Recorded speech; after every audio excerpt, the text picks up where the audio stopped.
short my introduction because of the lack of time. So I'm going to skip all these brilliant things that I was going to say about privacy and security, and just say a few words about is our main speaker and guest of honor today. He's been writing about computer security issues since the 1990s, and I think he's generally recognized as one of the world's leading thinkers and writers in this area. His most recent book is Data and Goliath, which is, you can see it there. It's also available outside to buy, as far as I know. Bruce was trained in physics and computer science, and he has an impressive list of published books relating to security and cryptography. He's fellow at the Berggren Center for Internet and Society at Harvard Law School, as well as the New American Foundation's Open Technology Institute. And he writes for The Guardian also. And I also noted that his CV includes a restaurant guide for Minneapolis, which was written for a science fiction convention there, which I think is very impressive. I've been to Minneapolis, and finding good restaurants is not that easy. And with that, I would like to give the word to Bruce.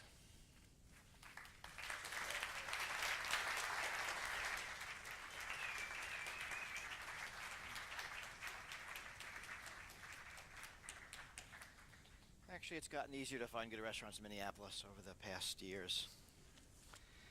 And you know there are a lot of Scandinavians in Minnesota traditionally. I mean,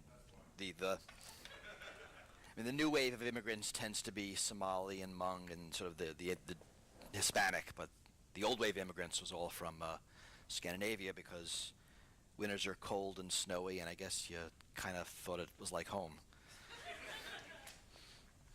But yes, there's actually fantastic Swedish food in Minneapolis.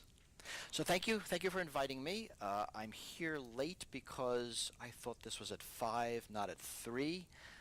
My guess is that someone made a 1500 error. I don't know if it was me or my secretary or someone here, but if I had to guess, that's what happened. I don't know what happened. I'll research it when I get back to my computer, but I was wandering around your pretty old town when I got a call saying, "Why aren't you here?" from you. But on the plus side, it started raining.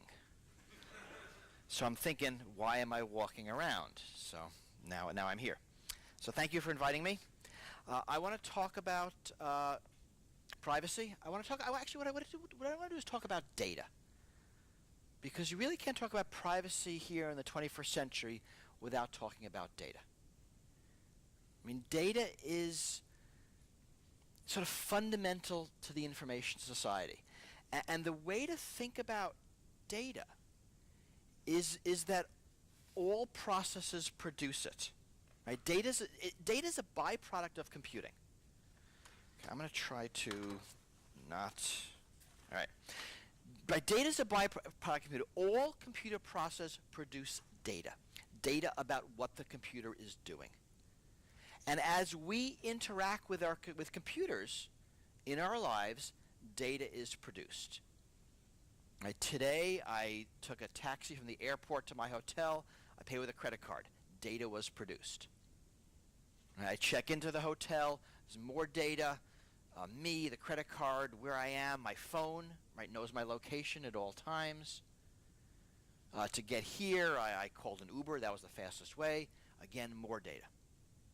And every time we interact with a computer, data is produced. And that data is data about us. It kind of is surveillance data. It's metadata. Now, I don't know if you're following Snowden in the United States. One of the talking points in the United States by U.S. President and others is that it's only metadata. And by only metadata, we mean that, well, don't worry about it. It's not like data, it's metadata. Well, what's the difference? Right? Data is the conversations. Right? If I call you, we have a phone conversation, the things we say is data. The date, time, my number, your number, if it's a cell phone, where we are, duration of the call, that's metadata. Right, so metadata is data the system needs to operate.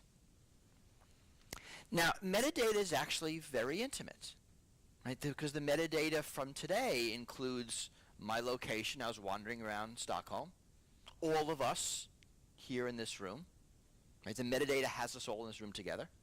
Any people I texted, not what I said, but the fact that I texted them. Emails I sent, the from, the to. We can argue about the subject line, right? The date, the time. Metadata is surveillance data.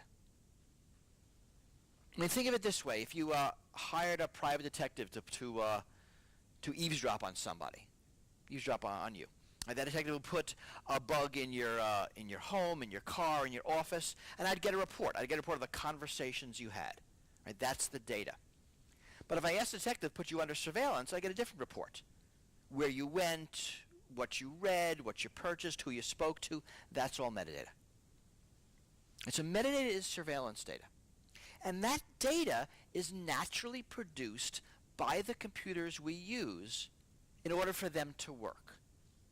Right? My cell phone has to know I'm here, otherwise it can't ring when you call and say, "Where are you?" Right? The cell phone has to know where I am, otherwise the system fails. So that surveillance data is generated by computers. Traditionally, it was thrown away, but Moore's law continues. Right? Data storage drops to free, data processing drops to free, and everything we used to throw away, we now save. Because why not? And this, if you think about it, is the promise of big data. Right? Save everything, and we'll figure out what to do with it. Right? Save everything about your customers. Right? You're an online retailer. Right? Don't just save what the person purchases. Save what they didn't purchase, what they looked at, what they abandoned, how they meandered through your site. Save everything. Now, you're Amazon. You sell a book to someone on a Kindle.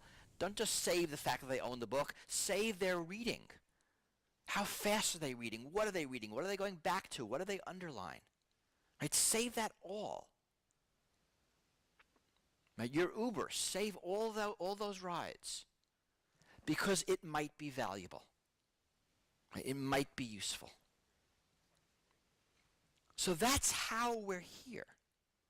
Not out of malice, but just because the data is there. Right? And that change in technology followed a couple of changes in business. The first is that internet shows up and we have no idea how to charge for things. We don't. We just can't. I can't charge you a nickel. There's no mechanism. So the business model that worked on the net, that everyone quickly zeroed in on, is advertising. And not just advertising that you might see on television, but personalized advertising. Right? So advertising on the internet became something that needed your data to determine which ad to show you. And you also had other pulls. You had, at least in the United States, a very strong marketing industry that would slice and dice people into categories. And they also wanted data. Right, so we had the supply of data, right, us interacting with computers, and the increasing cost effectiveness of saving it all, and then the demand for data, which is advertising, persuasion, psychological manipulation, whatever you want to call it, right? Knowing the most about you so I can present you with the ads that you will find useful so you will purchase things. And that's the sea of business that brought us here. Now, of course, this data is also useful for governments. And most government surveillance, right, piggybacks on corporate surveillance.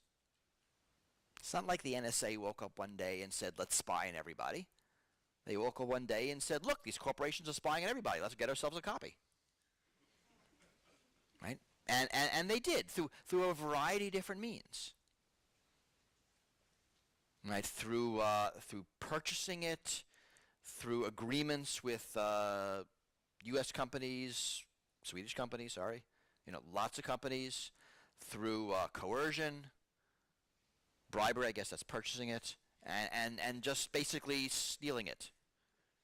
And if you want data from Russian communications, they're not going to sell it to you. You kind of have to go and just take it. And that's true for a lot of governments. I mean, not just U.S. or Five Eyes or any of the good countries, but China, Russia, everybody seems to be doing this. So where we end up with is a level of government surveillance that would never happen directly. Right? I mean, if the government passed a law, any government, that said you must carry a tracking device with you 24/7, right? You'd rebel. That would never happen. Yet we put our cell phones in our pockets every morning. We don't even think about it. Or if there was another law saying, whenever you make a friend, you must alert the police. Right? You laugh, but you all alert Facebook. Right? Or if you have us, send a copy of all correspondence to the government.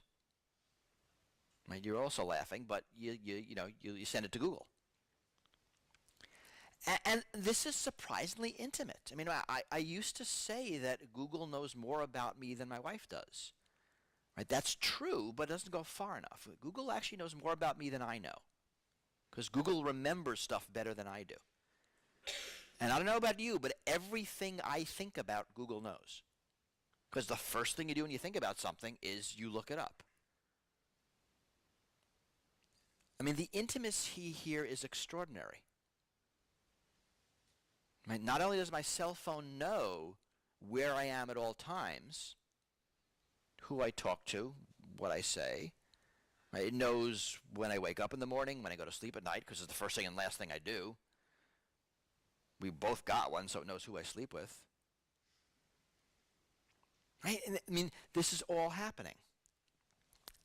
And we see this used for a variety of government purposes.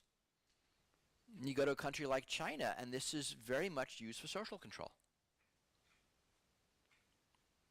I mean, it's used to figure out what people are thinking about, what they're doing. In Syria, the data has been used to arrest people. There was an incident which, to me it's kind of infamous in the Ukraine a couple of years ago, where cell phone location data was used to figure out who is at a anti-government protest, and everyone at that protest got an SMS message saying you have been recorded as being at this protest. It was in, Ukrainian, so that's not an exact translation. Now that's very much intimidation. I mean, based on this data. So we have, it's really a confluence of interests. We have all this data being collected by corporations for advertising purposes. All this data being recollected and used by government for social control. I mean, depending on which government. Something like China will use it much more overtly for political control. Country like the U.S., it's used mostly for law enforcement. With some follow-on intimidation. And different countries run the gamut. But there's very much a confluence of interests. Both corporations and governments want this data. And that's why I believe you see a lot of data moving back and forth. In the United States, the U.S. telcos cooperate with the NSA. European countries as well. It goes the other way too. Corporations, at least in the United States, corporations will often get government databases, driver's license databases. A bunch of U.S. states sell them, and companies will grab them and use them, or get similar things from foreign countries. We're starting to see some movement now in image databases. There are two big sources of image databases of photos with names attached. Right. First one is driver's licenses or national ID cards. Right. Those government ID cards where everyone's got a photo and a name. And the second is sites like Facebook. which have billions of tagged photos. And a lot of that's moving back and forth. You know, we're learning in the United States that the FBI is making a very liberal use of Facebook's photo database. Right, because this is another way of identifying people. And if we can have cameras on streets and then, you know, attach names. I mean, you heard about that a bit when Google Glass was a thing. That you know, someday they would have the ability to wear Google Glass, look around, and, you know, next to all of your faces I would see names. Or maybe names and email addresses and salary and, you know, whatever else I could learn. Sexual proclivities, I don't know. It depends what our app is here. You know, and that's coming. You know, we are seeing very steady advances in facial recognition. A couple of years ago, the best algorithms got it as good as people in recognizing faces. Right? People are fantastic at it. It's one of our core competences as a species, you know, to recognize faces. And computers are getting as good. There was, I forget which one. Google and Facebook both have research in this. And this year, one of them, I forget which, was able to reliably match adult photos to child photos, which is pretty impressive. And the other was able to surprisingly reliably identify people when their faces were obscured. So from body shape and just oblique angles. So we're getting better. Anyway, that's just an illustration of the data moving back and forth. And I think of this as a public-private surveillance partnership. I mean, and there really is. In some countries, it's very strong. You go to a country like China where you don't have that sharp differentiation between government and companies like you have in Western countries. You know, there's much more sharing. You know, in the United States, Europe, you see more sharing in companies that were traditionally doing it during the Cold War. And so in the United States, there's a long tradition in the telcos of sharing data with the government. 60s, 70s, 80s, 90s, and it just passed through into the 2000s. Some of the more internet-y companies had less of a tradition, and there is more pushback. They're still sharing. There are laws, and the companies will follow them, but it's less. It's not AT&T saying, you know, sure, you can have access to the backbone. Just, you know, put your stuff in this closet. Don't tell anybody. And right now there is a big case in the United States. Microsoft. The U.S. government wants to get data about someone, we don't know who, that Microsoft has on its servers. Microsoft says, look, those servers are in Ireland. Don't come to us with, you know, a U.S. document. You've got to go to Irish court with an Irish document and ask them. U.S. government is saying, well, that's not true. You're a U.S. company. You know, wherever your data is, you know, we should have access to it with a U.S. court order, and that's working its way through the courts right now. I mean, it's just one of several examples of United States companies trying to fight surveillance rather than to just acquiesce. And previously, there was a very much tradition of giving the government more than it wanted here in the UK or other European countries. But now the internet companies tend to fight back more. Yahoo has famously fought U.S. court orders. But I think that's largely around the edges.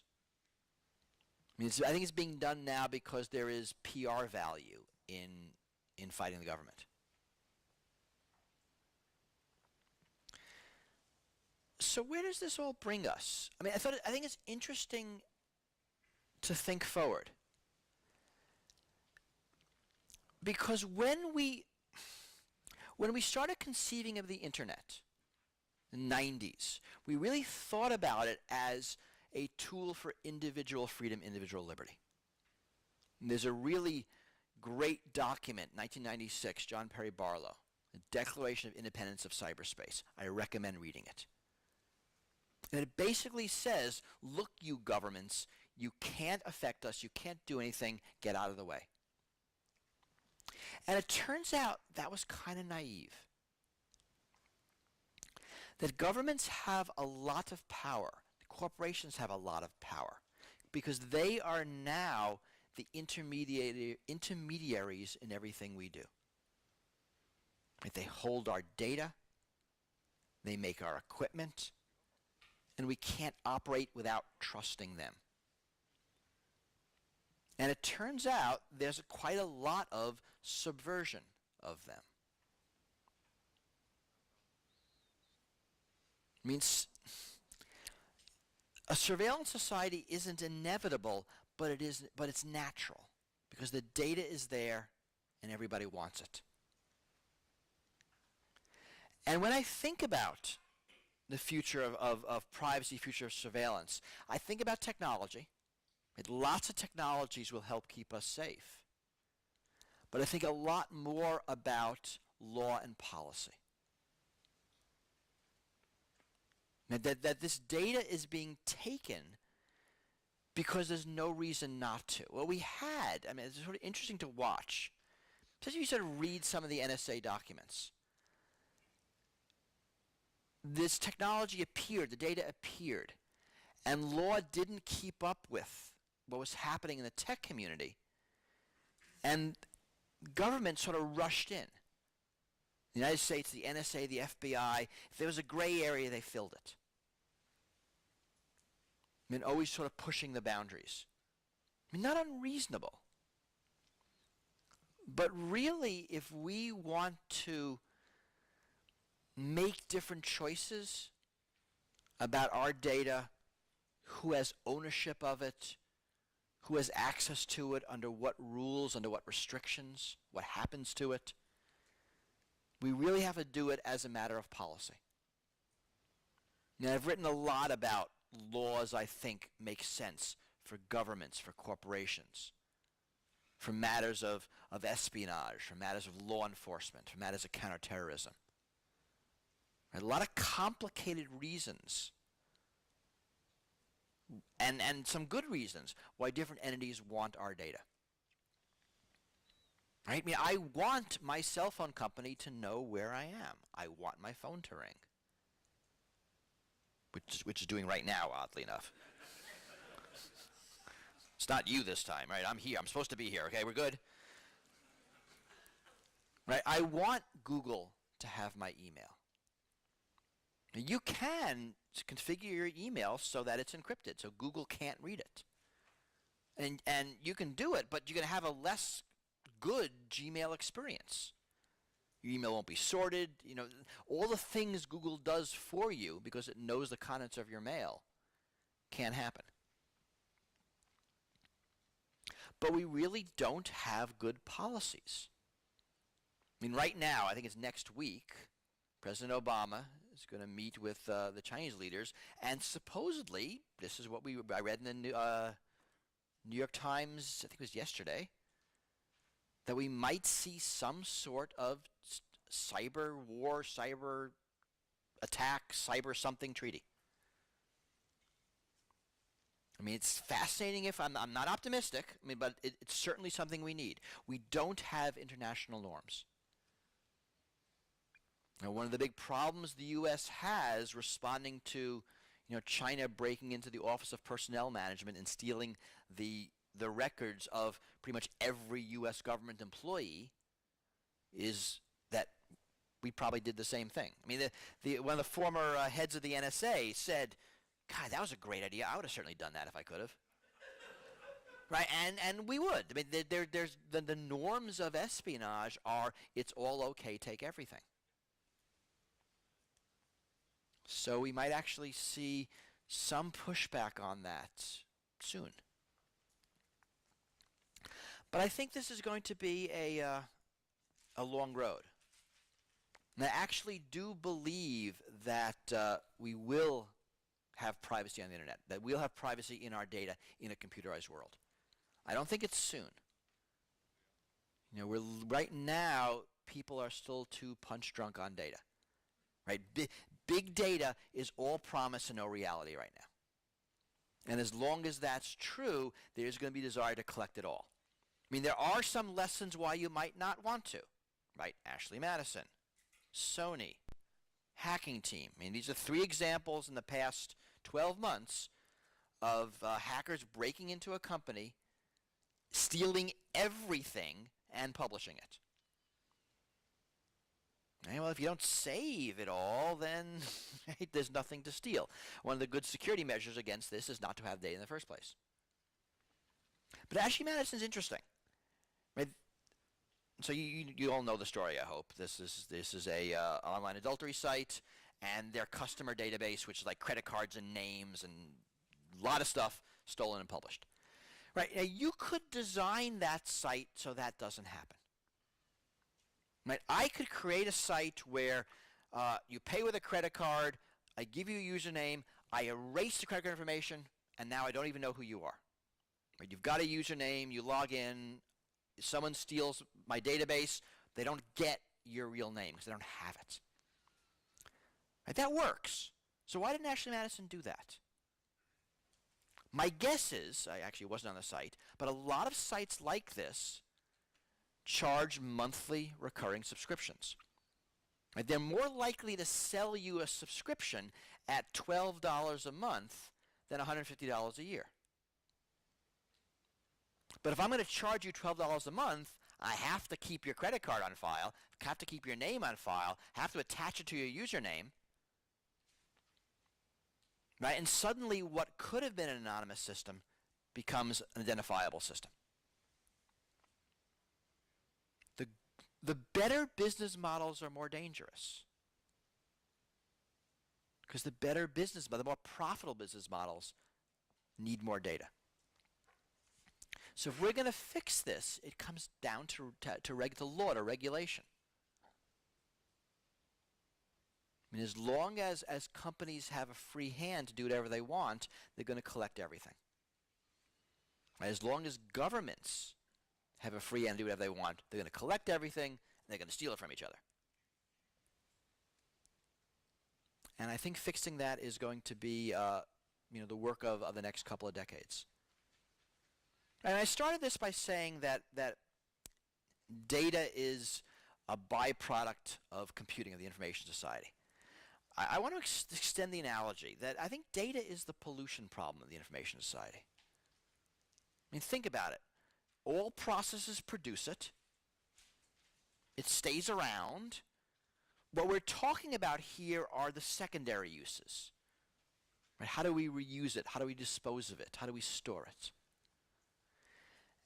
And I actually think that, just like we here in, early 21st century look back at the early 20th century, sort of amazed that the titans of industry could completely ignore pollution in their rush to build the industrial age, that our grandchildren and great-grandchildren will look at us here in the early decades of the 21st century, amazed at how we're ignoring this whole data problem in our rush to build the information society. But I think we'll do it. I'm short-term pessimistic, long-term optimistic. And with that, I think we'll have a discussion.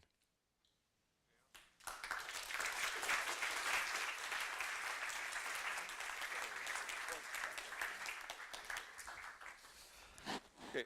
Thank you very much, Bruce. I think there was a moment there when we actually were sort of longing for the surveillance society. Where is he, right? Yeah, where is he?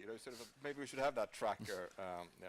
Well, this certainly raises, lots of thoughts come to mind. There are different aspects of this. One is, of course, the technology, which is creating new situations which are sort of unknown to a lot of us, at least. This production of big data, as Bruce talks about. And then there's, of course, the issue that Bruce raised of what kind of policy, what kind of legal amends can make here to solve these problems that are created. And then thirdly, I think there's an issue also of more specifically, what is privacy, and more sort of philosophically, why is it important, and why should we protect it, and how does that relate to the technology? So I think we're going to get into those issues here during this talk. Our first commentator is Susanne Wigorts Yngvesson. She's Associate Professor of Ethics at the Stockholm School of Theology and at Uppsala University. Her main area of expertise is ethics in mass media, not least in relation to surveillance technology, which of course makes sense here. She also writes about sexual ethics and the relationship between human rights and political theology.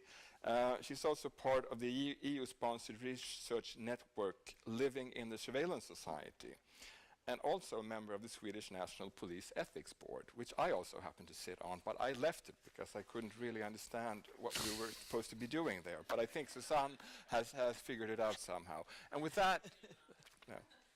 Thank you.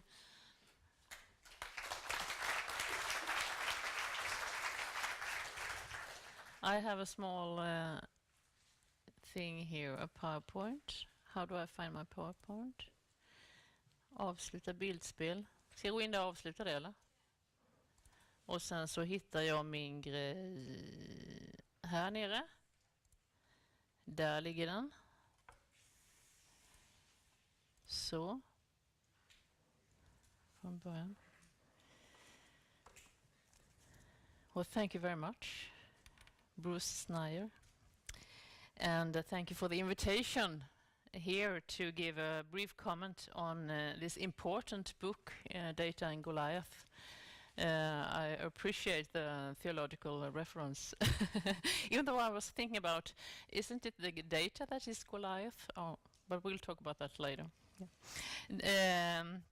So my background, as Henrik said, is I'm a scholar in theology and ethics and human rights. So part of my research is concerned moral relations in a surveillance society. And this autumn, I developed further study about religion and surveillance. So from this perspective, I have read and listened to Bruce Schneiers' challenging message, as he is saying here. Mass surveillance is dangerous. It enables discrimination based on almost any criteria: race, religion, class, political beliefs. It is being used to control what we see, what we can do, and ultimately what we say.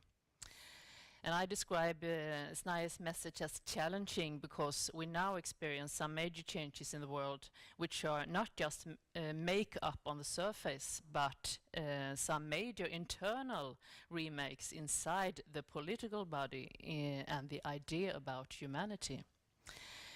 But why are we so concerned about privacy in the first place? What is it we need to protect? I agree with Schneier in this simple but clear definition. Privacy is what allows us to act appropriately to whatever setting we find ourselves. In the privacy of our home or bedroom, we can relax in a way that we can't when someone else is around. Privacy is an inherent human right, he says, end of quote. So the discussion about privacy and the person as an individual goes back to the Middle Ages, grows during the Enlightenment, and blossoms in our contemporary time. It concerns the idea about the human being as autonomous, free, and equipped with human rights and obligations. So in the social contract, which aims to regulate these liberties, human beings are constructed and created as individuals and citizens. So the discourse of surveillance, though, is not about liberty and freedom, even if the rhetoric about what we need mass surveillance what we need it for concerns how to protect such liberties. So the discourse about surveillance is both a very, very old and a new design, a new architecture of the civil state, as well as a new interpretation of what a human being is. So in the surveillance society, human beings are no longer born free and equal in dignity and rights, as it is expressed in the Universal Declaration of Human Rights. Quite the opposite, since we voluntarily or involuntarily give up our freedoms, as Schneier shows overwhelmingly clear in this book.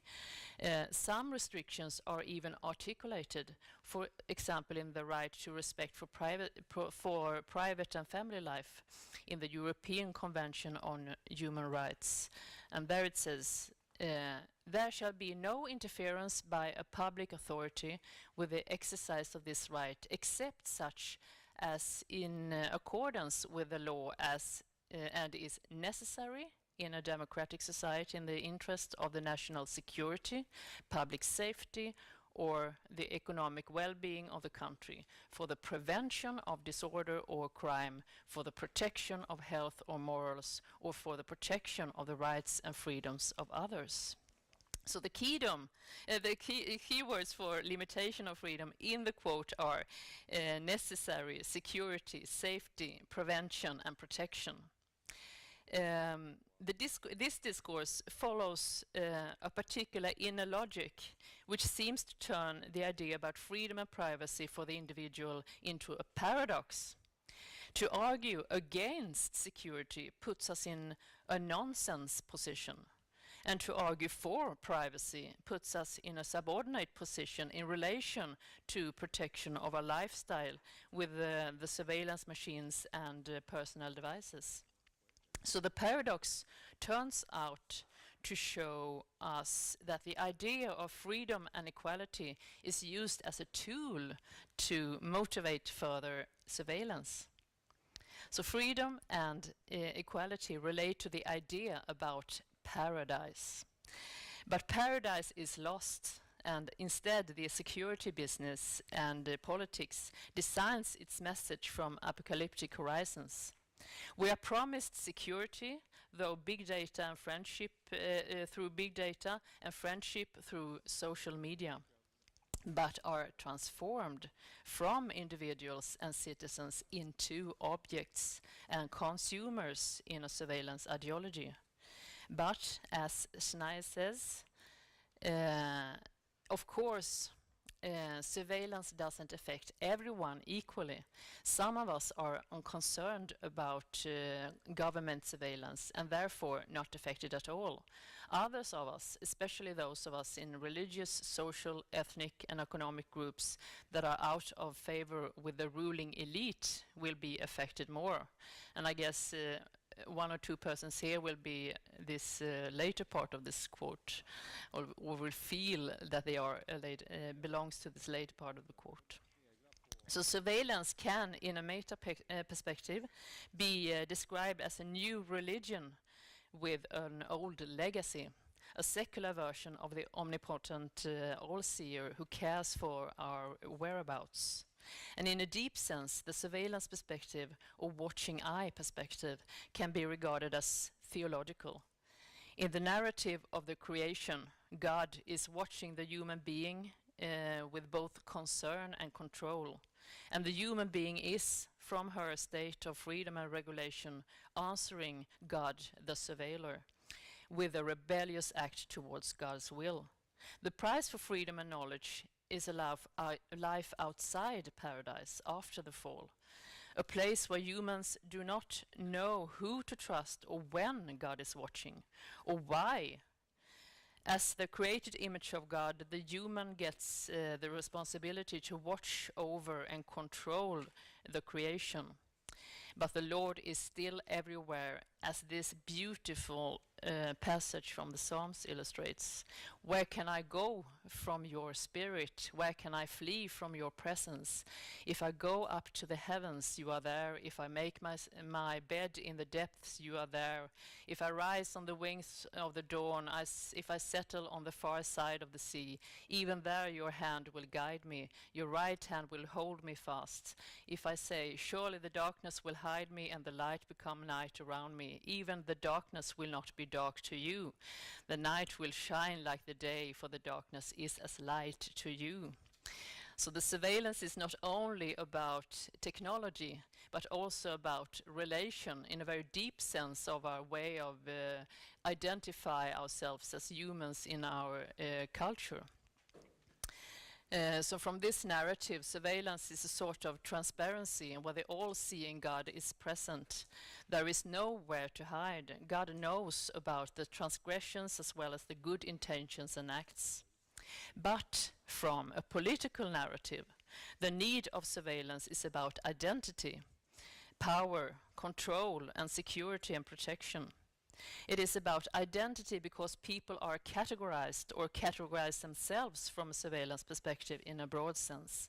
Mechanisms of social media are a kind of discipline in the ways people censor themselves and others, cultivate their brand, or become anonymous threats in a non-physical space. So the power and control of surveillance works by an inner logic, a way of always wanting to expand the surveillance once gets used to it. And a logic of explaining an urgent need of why it is used according to a panopticon structure. We find them in a system of accusation by data. The technology wants to be used since it's there. Or as Schneier expresses it, if you have enough data about someone, you can find sufficient evidence for him guilty of something. So the system eventually works as an inner organism where citizens become dependent on it or feel trust and safety in open spaces as well as in private spheres. We leave tracks of data in a mass surveilled world close to an omnipotent factor in our lives. It is a ritually and structurally a movement similar to the structures of a monotheistic religion, although the surveillance system does not show mercy or love and there is no personal God as a creator. The ritualized status is not always put on us by force, but more or less voluntarily or by social communities or political decisions motivated by security. It works because security and social interaction are existential human values. As Schneier describes it, we are social animals and there's nothing more rewarding than communicating with other people. So surveillance mechanisms in social media have a lot to do with branding who we want to be. People are more or less open about their private spheres in social media. What we do not expose voluntarily is hidden in big data collections, as we as citizens do not have access to. We may believe we are searching for data about religion, politics, or sex in a dark room hidden from strangers to see. But everything can be exposed, all our sins revealed to a world where neither of us are exclusively consumers or customers, but the products. And thank you for listening.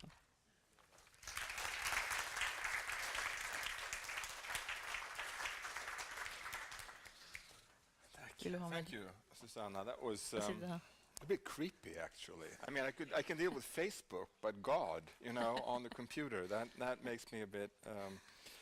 That's a powerful thought, I must say. All right, we're going to have one more commentator before the discussion. The next one is Torbjörn Tännsjö, who I think is fairly well known in this room and in general. He's a distinguished academic, professor of philosophy at the University of Stockholm, and has had a number of positions in advising ethics in different boards, the National Board of Health, among others. But he's also a leading public intellectual in Sweden who uses philosophy to analyze and discuss the most burning issues in the public realm. And in that spirit, I think he has read and reviewed Bruce Schneiers' Data and Goliath. And I know he has some provocative views on the subject of privacy and surveillance. I would also like to add that besides having written 25 or so books about philosophy and uncountable articles, Torbjörn has also written a very nice history of the left party in Nacka, which is, for an historian, a very good read and not so much philosophy. And with that, Torbjörn, please.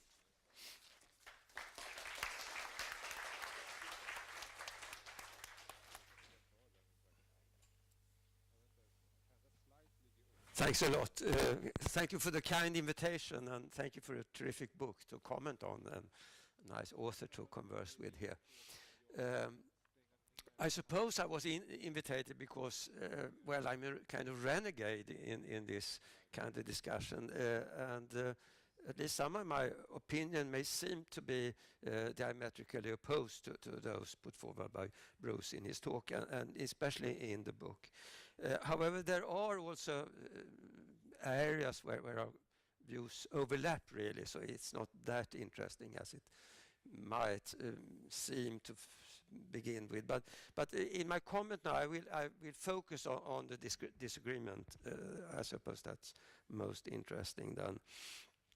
And well, it's more the book I comment on than the talk, because there is a kind of thesis in the book which was not quite clearly put forward in your talk today, I think. And this is this idea that you argue against surveillance and mass surveillance, but you also defend a system of targeted surveillance. So it's not that clear-cut as it makes seem when you just give those arguments and draw this conclusion that we shouldn't have this phenomenon. You can point out how ugly it is in many ways. So, but of course that would also be very naive to think that we could be entirely without surveillance of any kind. So a more reasonable discussion must be about the scope of this surveillance, I suppose, and then Bruce has this idea that we should stick to this targeted, in a way I would say like in the old days. You mentioned my book on the left party in Nacka. I belong to that segment of the population that has been under surveillance all our lives, but that has been targeted surveillance, not this mass surveillance that we have today. So are there good arguments then in defense of this thesis in the book? Well, I don't think so, really, and that might be a bit impolite to say like this. but I think the problem is that the book is under-argued in a way with regard to this main thesis. When you see it as a difference between two systems, then it takes, I think, more specific arguments than the ones that are used in the book. Of course, I'm a philosopher. When I've written about this subject, I've been mainly interested in those deep rationales why we should protect privacy in the first place. And all those rationales are mentioned in Bruce's book, but not really analyzed and discussed at depth. So one is that it's some kind of matter of rights. And philosophers have written about that. And Judith Jarvis Thomson, for example, has claimed that there is no such thing as a right to privacy, but there is a right to oneself, self-ownership. And from that follow certain rules that you're not allowed to spy on me in my home, for example. But if I happen to leave behind information about me and you could grab it, then you're allowed to publicize it. And when I sign those tick in these boxes and allow the business to do what they wish with the information, then it's fine with that kind of moral rights perspective. No rights have been violated then. But then we have another idea which connects more to a Kantian idea of dignity and also an idea of autonomy and respect for autonomy, and it is this fear that we will not be able to lead autonomous lives if we cannot know that at least in some space we are secure. Montaigne had this picture that behind the store there should be a closed room where we could converse with close friends and be safe. But of course we won't be safe in Bruce society either, because we could very well be bugged by the police, and so even if we have this targeted system, so well, that won't do the trick either, I think, this reliance on Kantianism. We have also what has been described as a European obsession with an interest to control our public image. That's a kind of really a kind of ethics of honor that we want to no one should see me naked, no one should see me in a way I don't approve of. And that gives a very different delineation of this private room that should be protected. Then finally we have utilitarianism, this more mundane concern that we could be taken advantage of if they have those data. And of course that is, I would say, the main concern.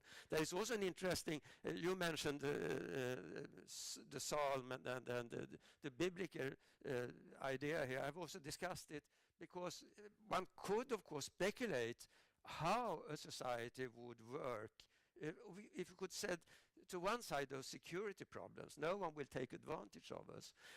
What if we were completely, we could read one another's thoughts and so forth? Would that be an ideal society or a terrible society?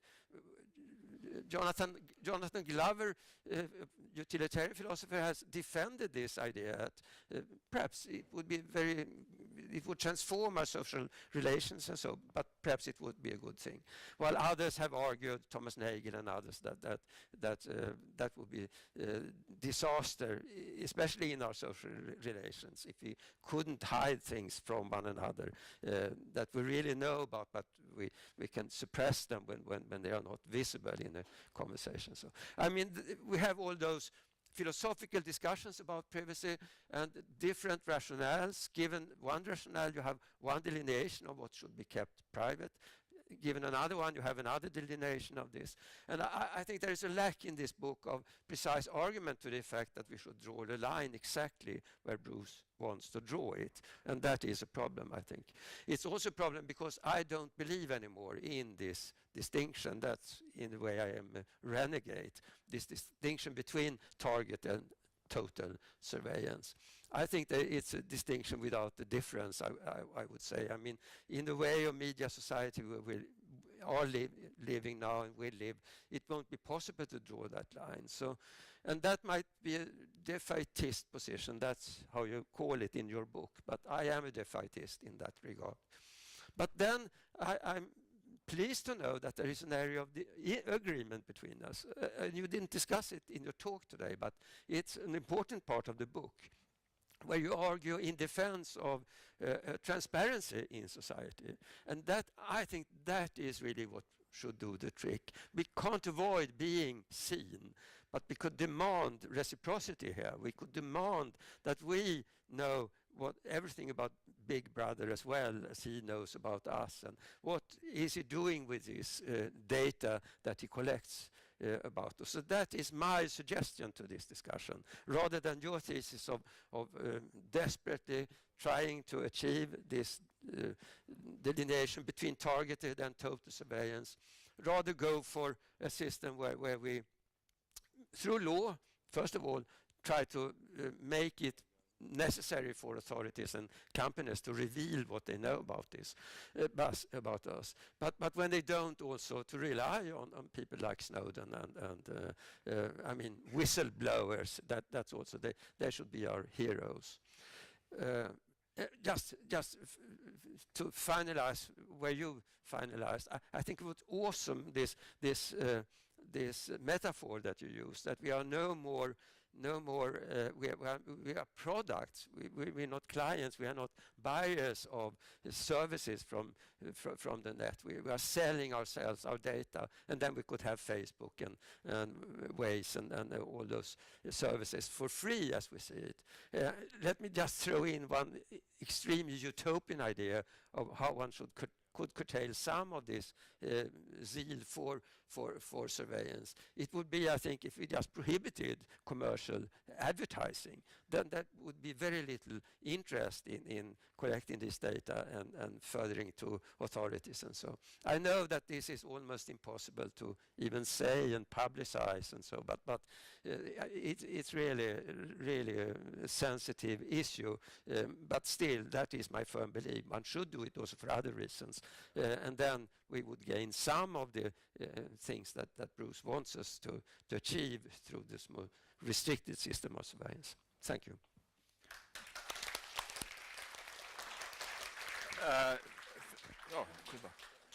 Thank you, Torbjörn.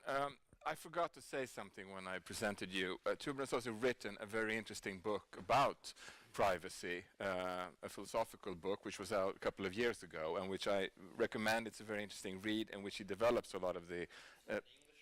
It's in Swedish. It's in Swedish. I'm sorry, but he's here. It'll be private from me. So, well, thank you both very much, and well. Bruce, I mean, you've had these comments. Do you have, I mean, thoughts, reactions? How do you? Well, do you have a response? It's absolutely fantastic to get comments from a theologian and a philosopher. I mean, I'm not saying that as a joke. I think it is. These issues are very deep. I mean, the biblical quotes are important. That a lot of religion sort of fuels itself by the all-surveilling deity that knows when you're sleeping and when you're awake and when you've been good or bad. I mean, that's something we were, at least in the U.S., we were told as children. That's the way it works. And I think there are very core issues. Here it's Santa Claus. Yes, okay, Yeah. well, that's In really Sweden. good. I think where we are too. Yeah. There are some very core issues about what privacy means. I mean, you're certainly right that my philosophy is sloppy, because that's not the book I'm writing, but that's a really important discussion to have.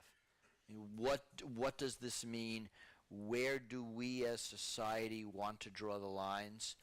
I mean, as long as there are individuals, I mean, I come from a security background, so I very much see the value, this goes back to my previous book, of finding those among us who are doing bad, who are defectors to our society. And we give, if you think about it, we give the police willingly extraordinary powers to peer into our personal lives. We do that because we know we need to solve crimes. We need to detect and punish criminals. We need to have some kind of deterrence system. And we get that through investigation. And the way we make that work, I mean, why we can do that in society, at least theoretically, is through transparency. We have a warrant process. We have court processes. We have all these processes that those who are in power have to follow to make sure they don't abuse that power. So you're certainly right that the blurring between targeted and mass surveillance is very messy. But I don't think we can get to a world where there will be no need to prosecute criminals. So as long as you have that need, you're going to need to figure out stuff. I'm going to need to go to your phone and figure out what you're doing because you're in an investigation of a crime and you've got the court orders have been followed. And the difference to me, where mass and targeted come in, I think is an important difference.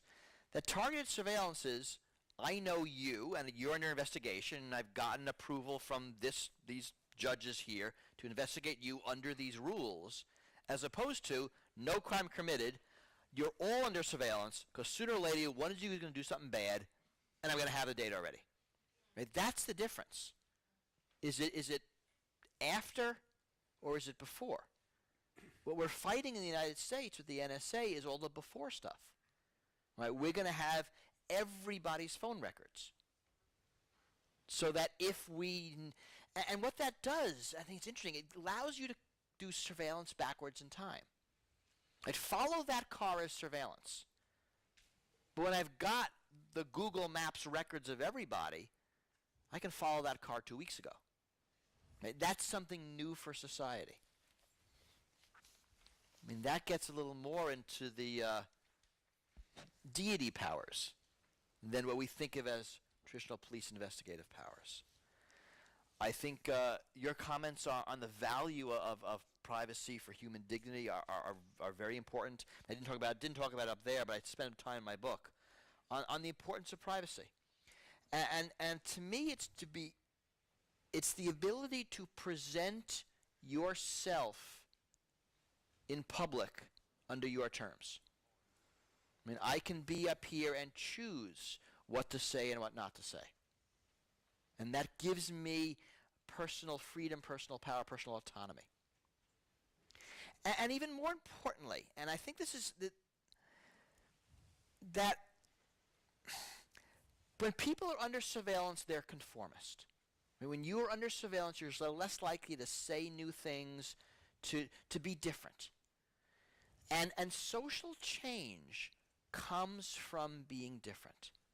So in the United States recently, gay marriage was approved in all 50 states. In the U.S., this is extraordinary. The issue went from being completely impossible to inevitable in like the space of a year, with no intervening middle ground. And that's extraordinary. And in order for that to happen, there has to be sometime in the past that someone tried gay sex once and said, you know, that wasn't that bad. Actually, it was kind of fun, right? It's still socially approved. It's still illegal. But someone did it, and then more people do it. And for any social change, for marijuana legalization, I think the same thing. Maybe it's a little better example, right? If someone tries pot and says, you know, that actually wasn't that bad. And then it takes a couple of generations, but eventually you get to legalization. But if you have surveillance here, if people are conformist here, you don't get the new idea, you don't get the new thought, you don't get the new action. Right? The subculture doesn't emerge. So you lose that social progress. That's my big fear. That it's not me, that it's those in my society, in my community, country, planet, who are thinking thoughts that are new and subversive, that in 50, 100 years will be the obvious right thing. And we just don't know it yet. And to me, that's the real value of privacy I want to preserve. Thank you. Well, both our commentaries want to get their share in here. Susanne, you want to start? Yeah. Thank you very much. I was thinking about while you were speaking, who are we? Because we use this, when we express these arguments, we say, are we who are here? Are we who are in this room? Are we the Western society? Are we human beings? Or who are we who says that, well, this is how I interpret or how I would like to have my privacy or private sphere regarded. Beyond this limit there is a privacy, and beyond it there is another. And if I ask you, you will draw another line somewhere else, what you experience as a private sphere. But when it's used, you both defend and trust the law. I usually also do do that. But I also see that if you use this, for example, this article I quoted from the European Convention of Human Rights, it is a basic human rights that we have the right to privacy. And that is in Article 8, and it's also in the Universal Declaration. Well, those exceptions were pretty severe. So you have the right, and then you have a lot of exceptions, like if it's not threatened by national security or disorder and health and morals, and that's where I come in. So you have, but what about who is doing this interpretation of the basic right that we all have in this room, and who has this power to do the interpretation? Well, it's the politicians, or is it the judges, or is it who has this interpretation? And if we feel a threat some way for the big Russia, the big enemy, and then we have to give arguments for further protection and further surveillance because we identify the threats as something that threats other kind of basic human rights. And so it's always there are collisions between different rights and different kind of security issues, and who are we in that discussion? Torbjörn, I think, has some... Back to this targeted rather than total surveillance. Suppose now our main concern is, as you say, that people become cowardly, they don't push for reform, and so if they feel that they might be surveyed. But then I don't think that this idea of targeted selection really is a good idea. You mentioned gay marriages, for example. It was illegal, you say, up to a point. But as long as it is illegal, then gay people are a target. Right. And I mean, I don't think the best way here is to make this distinction, but rather to survey all of us and know about what they're doing with the information they get. And having been in a targeted group that is now completely considered completely innocuous, of course, today. But during the Cold War, if you were left-wing, you were there. But today, if you're Muslim, if you have radical views, in addition to this, you are in this targeted group. Well, I mean, these are people who are prepared to think radical ideas to the end. Sometimes it would perhaps be better if they didn't, but still, if that's what you're after, this kind of creativity and so, then I don't think that this is going to do the trick. And I also think it's kind of relaxing to know that it's not just left-wing people or Muslims and so that they keep track on, but everyone. Take forensic registers, for example, DNA registers. Now only suspect people are in those registers and so, but wouldn't it be fine if everyone was in the registry? I would welcome that, not that perhaps some of us are in and others are out because of antecedent behavior and so. But then, of course, we want to know what they do with this information, so we want to become more courageous and prepared to question, even though we realize that we will often be surveyed, whichever system you opt for. So, a couple of things. I think it's I mean, what we're really doing here is balancing group interest versus self-interest. And I mean, data is incredibly valuable to us as a group, yet it's incredibly personal. I mean, I got here faster because Google Maps had every car using Google Maps under surveillance and told me the quick way to get to this building. I mean, we all benefited from surveillance. Yet, what do you mean Google Maps knows where we are at all times? And then you mentioned DNA. I mean, medical data. I mean, this is actually hard. There's probably enormous value, extending lives for all of us, years, decades, to having all of our medical data, like all of it, the entire planet, in one big database and letting researchers at it. I think the medical discoveries are, at this point, incalculable. Yet, yikes. Right? So how do we do this? Value of data for law enforcement, yet it's incredibly personal. And I don't think there's one answer. I mean, we can decide that medical data, the group benefit is so great that it's going to outweigh personal privacy. We can decide that, for Google Maps, use it and then throw it away. We can decide some types of surveillance we're not going to do at all. I think it's going to be really dependent on the circumstance. I have a colleague who's studying students and how they use textbooks, because textbooks are now all online, and you can do research on students using their textbooks in ways you couldn't when they were paper. You can know what they read, how fast they read, what they underline, all those things. And he, with the proper ethical review boards, has students in colleges under surveillance in different classes, watches how they engage with their textbooks, figures out what is good and bad study habits, has interventions on how to improve student study habits. This is great research enabled by surveillance. Now, do we want that? Do we not want that? I think it's going to be really interesting as we parse all of these individual examples. I don't think there's going to be one overall principle that we can apply. I think it's going to be very situational. I think this issue of us and them is really important.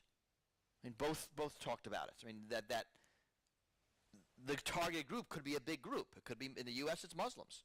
It could be homosexuals. Who is us? Who is them?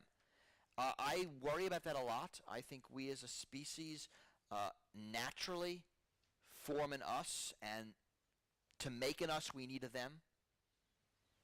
I actually believe there will never be world government until we discover aliens, in which case we'll get it tomorrow. Right? Because there'll be another them that's more than us, and suddenly I have a book defending that idea. Because as long as it's just us, you'll look different than me, so we're not the same. But if they have tentacles, then God, we're all us. Yeah. Right? We know who them are now. and I think that's going to be a constant struggle. And we as society, we as a species, I think, doing better. We are more inclusive, over the hundreds of years. And I think we will get to full inclusion. A lot in our ethical discussions, we often include animals now, which would be unheard of 500 years ago. It would be ridiculous. It would be laughable. It wouldn't make any sense. But now, some of us can do that, and I think more and more will. So I think that is an interesting dynamic to watch, and I think it is going to change long term. There's one other point I wanted to make, and I've lost it. It'll come back to me. Maybe Susanne, you wanted to say something. Yeah, I was thinking about different issues that we draw different lines when it comes to the private sphere. For example, all the data where I go. You were in the old town, collect the data about that. I'm here, collect the data about that. That is not, for me, it's not such a big issue. It's not a secret where I am, or I can reveal that. Take for example, if in my medical journal and the data about my medical journal and the genes that have a possibility more than others to develop a particular kind of cancer. Would that be okay for me if my employer or my future employer would ask me to get access to my medical journal and my DNA data and my genical structure? That wouldn't be really as okay and comfortable, because the intention would be that I would guess that the employer would say, we must have this A persons to do this special work or to do something in particular. So, sorry, you have some defects. We can't employ you. So, but that is kind of other kind of private sphere that is regarded to my protection of my value as a human being and my and me as a citizen in a democratic society. So, you see, the objection is to how it's used. Right? The data is being used to discriminate you, to put you in a category that you might feel you're either in unfairly or it's a fair category, but it's not the business of the person putting you in that category. For hiring, they shouldn't be able to categorize you based on but your of course your you health. would understand from the employer's point of view that he or she would have the best people ever to do this kind of work. But we as a society might decide that is illegal. I mean, in the United States, there are reasons that are illegal to decline someone a job or a mortgage. I mean, and they're delineated. You cannot make a decision based on race. You might want to. It might be profitable for you to. You can't do it. Right? It is not allowed by law. By law, but you can do it technically. Yeah, you can do it technically. And of course, now there are a lot of proxies. So you don't do it by race. I mean, in the United States in the 70s, you couldn't discriminate by race, but you could discriminate by zip code. Well, guess what, right? Yeah. And now zip code is bad, but there are other proxies. You might be able to look at somebody's grocery purchasing habits and have a good chance of getting their ethnicity, their age. Make it easy to imagine that. You talked about location data. Uber, is there Uber here? Yeah. Okay. Mm-hmm. So Uber in the United States, they're kind of a sleazy company, but they do a good service. They have a blog where they publish cool things about their data. One of the reports they published was looking for what they kind of named for them. They looked for rides someone took to a location in the evening, and then a ride back the next morning. They're looking at people going to have sex. And they published a fun article of what cities this happened in, what neighborhoods, what days of the week. You know, it was all lighthearted, but yikes, right? They published the summaries, but they had the individual data. And there's nothing in U.S. law for them not to present, you know, the top 10 people who do this in each city, and here's their plaque. You always drive your own car? No, I should borrow one. so this data, you can get very intimate things about this data. And I think most people don't realize what can be gotten. I think a lot of discussion about data focuses on collection, right? Cameras, license plate readers, location data, email from and tos, SMSs, and very little focus on analysis. And I think the analysis that can be done will surprise people. Because you can do very well predicting where people live, where they work, who their friends are, their political leanings, their sexual leanings, a lot about them from surprisingly innocuous data. And we're getting much better at that. And error rates matter. I mean, in advertising, if you have a 1/3 error rate, I mean, so what? The billboard has a 99% error rate. Right? So pretty much anything is good.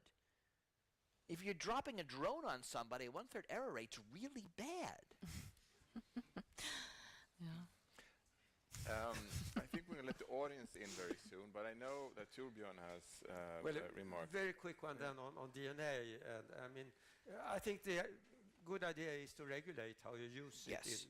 Also, you shouldn't have private health insurance, for example, but publicly subsidized healthcare. Then Can you say that in my country? 'Cause my country does not believe that. I know. It's really frustrating. But that's really the way of handling some of these problems. But because there is no way of hiding, of course, your DNA.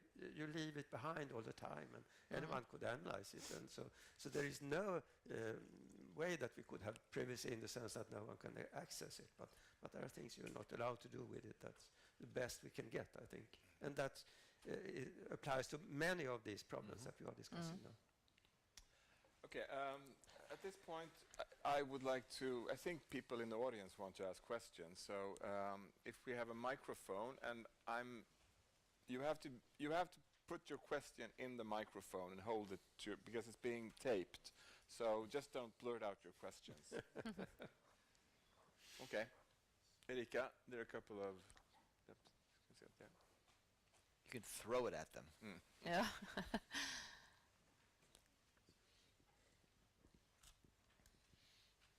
You spoke earlier about DNA being on file. And in Sweden, if you were born after 1972 and you haven't actually told the government not to keep your DNA is on file. Because there is something called the PKU register, where when you're born, they take your blood and then they test it for certain genetic illnesses. But then they keep that data. And they said, oh, it's only for research. And then we had a prominent politician who was stabbed and killed. And suddenly they searched that data. Did they find the guy? Oh, yeah. Yes. But there is the problem with scope creep. Yeah. That if the data is there, it's very tempting to do more with it. But this is a bit misleading because they didn't find the guy. I mean, you could match the DNA to an identified guy. And that has to do with those data are filed in boxes in the cellar, and so you can't run them through a computer and see if there is a match as you do in the forensic register. So that would be a very different idea to have what I was in favor of here, that kind of forensic register. This one is almost useless. It is this infamous episode, but otherwise it hasn't been used because it cannot be put to any forensic use. There's a story in the United States. We have a census every 10 years, and because it has to be an accurate count, because this is how we apportion legislatures, there are laws that that data can't be used for other things. We want to incent people to respond to the census. In World War II, famously, that data was used to round up Japanese to put in internment camps. And that was counter to the law. And then sort of what you're saying, if the data is there is going to be this tendency to use it. I mean, right, it's there, we have an emergency, we're at war, let's use it. We as a country recognize now that that was a bad thing, but I'm not convinced we wouldn't do it again. So yes, and because tech moves faster, policy can move faster than tech. Normally tech moves faster. Tech leads law. But if something changes socially, then I think policy can change very fast and can overwhelm tech.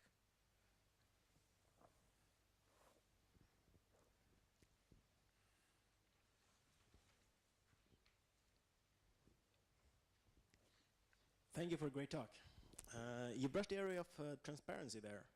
So I was wondering, to what extent do you think that transparency can be used to remedy the bad effects of surveillance? You want to start? Well, that's the main thrust of my book, of course, and when I speak about this, I think there are also problems with this approach, of course, because if everything is transparent, then I get to know things about you. The first step is that you should know what the government knows or the business knows about you, and you could move along that road. But then I will also get knowledge about you. So it's not a very easy fix, this, and I think it has. You have to go through some kind of process where we're already in it. I think that we are less concerned with our public image, so to speak. We have to realize that we are kind of celebrities, all of us, and the paparazzis are there, so it's no use trying to hide from them. You just look awkward on the photo afterwards. But it takes some kind of psychological transformance, I think, if we can really reap the fruits of this as transparent as possible society that I'm for, but it's a long way there. So there are complications. So the popular book in English on this is called The Transparent Society by David Brin. And transparency is very important, but it's not going to solve the surveillance problem at all. And the reason is the power imbalance. Right? When a policeman says, "Show me your ID," it doesn't make it okay if you see his ID. Right? When the doctor says, "Take off your clothes," you can't say, "Well, you first, doc." Right? There's a fundamental power imbalance here. And this is the way you have to think about it. And what privacy does is increase your power. What exposure does is decrease your power. So here, government, people. So if we have privacy in individuals, it increases individual power. There's less differential. It's good for liberty. Right? Surveillance of the population decreases individual power, increases differential, bad for liberty. Okay?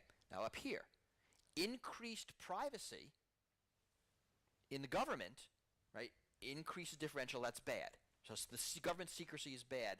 Transparency by power decreases government power, decreases differential, good for liberty. So the dynamic is different when you have a power imbalance. When it's you and I, right, I know your secrets, you know my secrets, we have parity. It's different than now, but it's still parity. When I'm dealing with power, it's not parity. If we're both more transparent, that's not good. If we're both more secret, that's not good. Right? They're going to have a bigger multiple. Right? They'll be a lot more secret, and I'll be a lot more transparent. So that's the way you have to think about it. So transparency is important, but it's not going to solve it because of this inherent power imbalance that's not going to go away. And it's as you say, it's never total transparency, Right? Because it's all transparency. Is always about categorization. It can be like it's transparent that I'm a Muslim. or it's transparent that I'm a homosexual, or it's transparent and this and that. But it's always about some categorization of where you belong and who has this information. And if the government know I'm a homosexual, then I know that this information is revealed. But what am I going to do with it? So I believe really it's an existential value in a deep sense, that we need to have the possibility to lie. And I say that as an ethicist, but it's about who we are in a way of freedom to define ourselves and the information about us. And of course, it's a kind of give and take in that transparency. But you must also add that it is a matter of quality in government. I mean, it's worse with some governments knowing about you than others, and transparency could do the trick, I think, if you have a nice government. I don't know whether you're an anarchist or Not an anarchist. No? Okay, you speak like one in this model, I think. Because that would make sense, of course, if you could just do away with government. But I don't think you can do that. And then you have to invest some trust, even in government, I think. And if you have transparency, it's the best you could achieve. And we are, in a way, losing out on the lower level. I mean, we don't have that kind of privacy that we used to have. We have no arguments on that.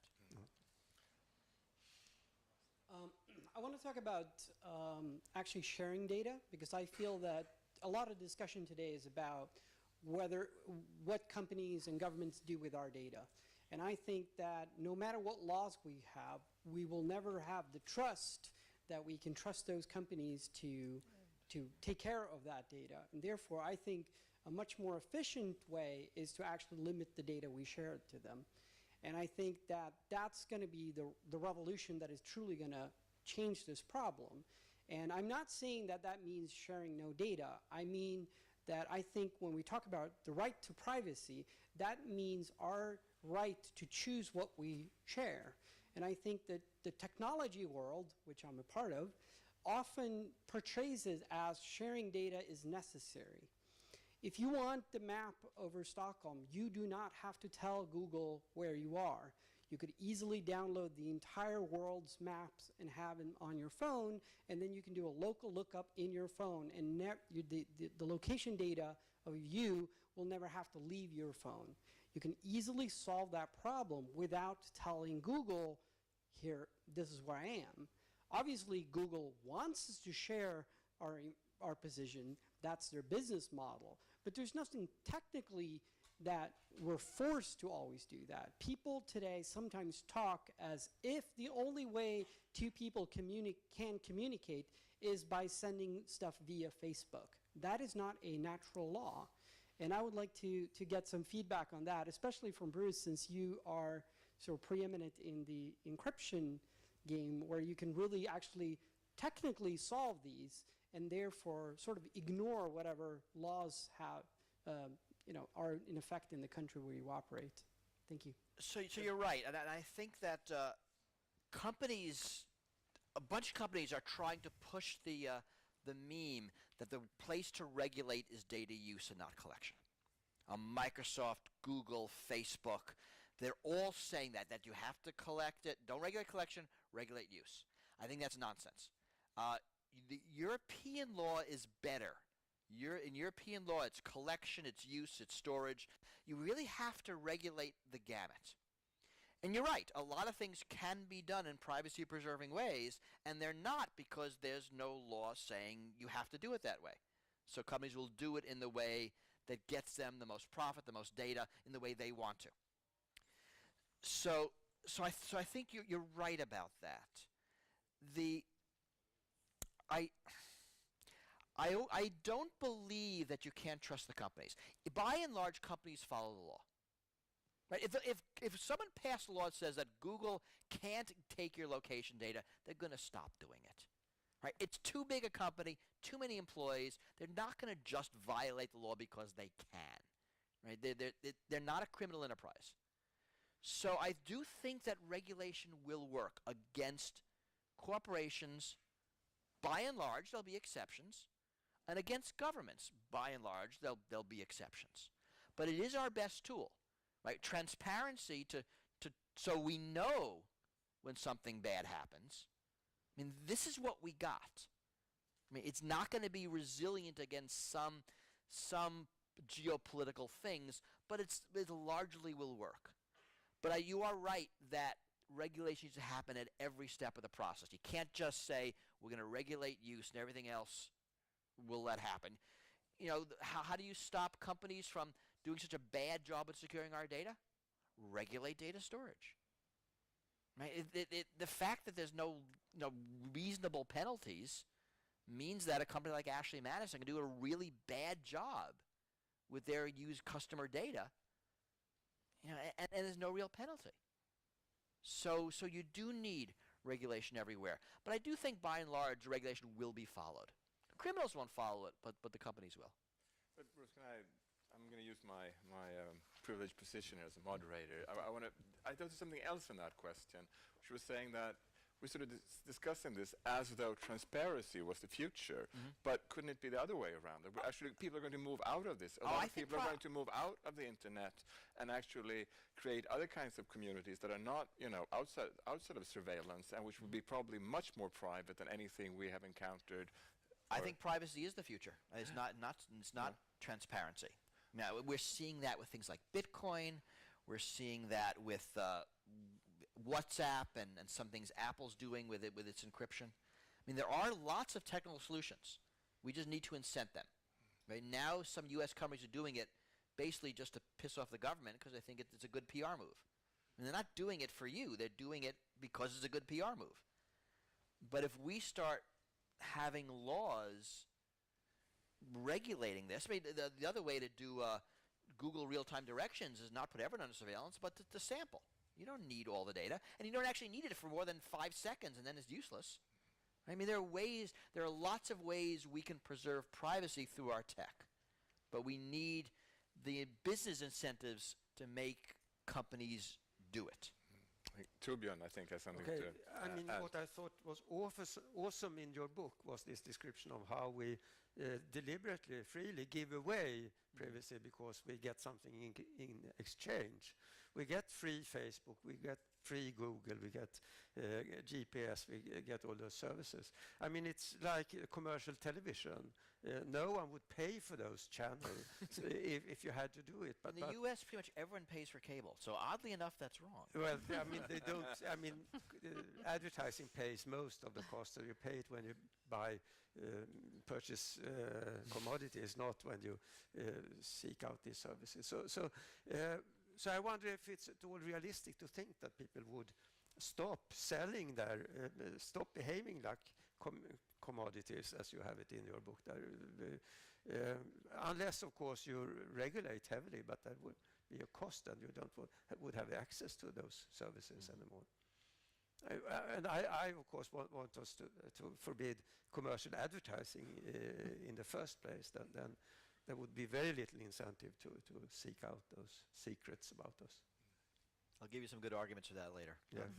After the question. Well, we're getting very close to the end here. We're going to end then one more question, and then, unfortunately, we have to dissolve this group. Okay, thanks for a wonderful talk. At the same time, I wonder how much you're familiar with this registration system that we have in Sweden. Every resident in Sweden has a 10-digit registration number, and the opportunities for record linkage are more or less unlimited. When you go to a library, you have to indicate your 10-digit number. You can't get it without that. You can't go to a gym without registration your 10-digit number. You need it everywhere. I'm not talking about the medical records that we have now. We have a kind of coordinated medical records, so every doctor can see what you have been doing before you became engaged with him or her. So if, for instance, the patient goes to an orthopedist, that person is able to read what the gyno has been doing to you. And I think it's appalling that the Swedish population, they aren't revolting against this system. And as you may know, at the present moment we have 15% in the Swedish parliament. We have a very nasty party with roots in the Nazi movement. And if that party grows, and unfortunately it seems like that, and if they get should they get the majority, and I wouldn't be surprised if they didn't, and come across these registers, they could misuse it in any way. And sometimes I envy you people in the United States that you have a kind of social registration number, but the opportunities for record linkage are very limited, it seems. I hope so. Well, we actually all have a 9-digit number, and we have a lot more people than you do. So my question is, what are you guys doing with the other digit? So, is it a checksum or something? Okay. Right, so we have a 9-digit number. It's a social security number, and it was originally meant for one particular purpose. Now it's being used for everything. Probably not as much, but it is used very much everywhere, and there's a lot of linkage. But the linkage happens anyway, and this gets back to my point about analysis, not collection. It's surprisingly easy to link databases.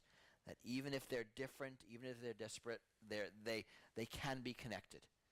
Much easier than people think. Anonymity is much harder. All the research on anonymity I've read says this is really, really a hard problem. And this is it's the future unless you make things illegal. I do worry about fringe parties getting into power and using the data for any purpose. And I'm not sure we can prevent that without not collecting it in the first place. But the value is right. You said, are people going to actually pay for Facebook? Of course they're not. Right? I've said it somewhere, maybe in my book. If you gave people a free Big Mac for a DNA sample, there'd be lines around the block. And I think people undervalue their data. They don't understand what it can be used for, and it's very easy to give it up in exchange for a free service. And let's face it, Google services are really kind of cool. So, we do give it up. You look at the math, your Facebook data is probably worth about $9 a year. I don't know what that is in Sweden. I haven't been here long enough to have a good. It's like the 8-to-1 conversion rate. So it's not that much. But you ask people to write checks, and you're not going to get it. Thank you. And with that, I think we will end this seminar. I'll just add one thought, is that we have two future speculations about the psychological makeup of humankind here. One is that I think that we will come to mind, I think Torbjörn is proposing this, we will come to mind being surveyed or being observed, being transparent much more. We will change somehow psychologically and get away from this kind of honor culture where we actually own our own image, is what you're saying. And what you're sort of saying is that we will become much less interested in selling our data to companies. We will be much more, guard our privacy much more, which, there are also arguments for and against that, and it seems to me that we sort of that's where we stand between those two predictions. So with that, I say the future is open. We will see what will happen. Thank you. Thank you.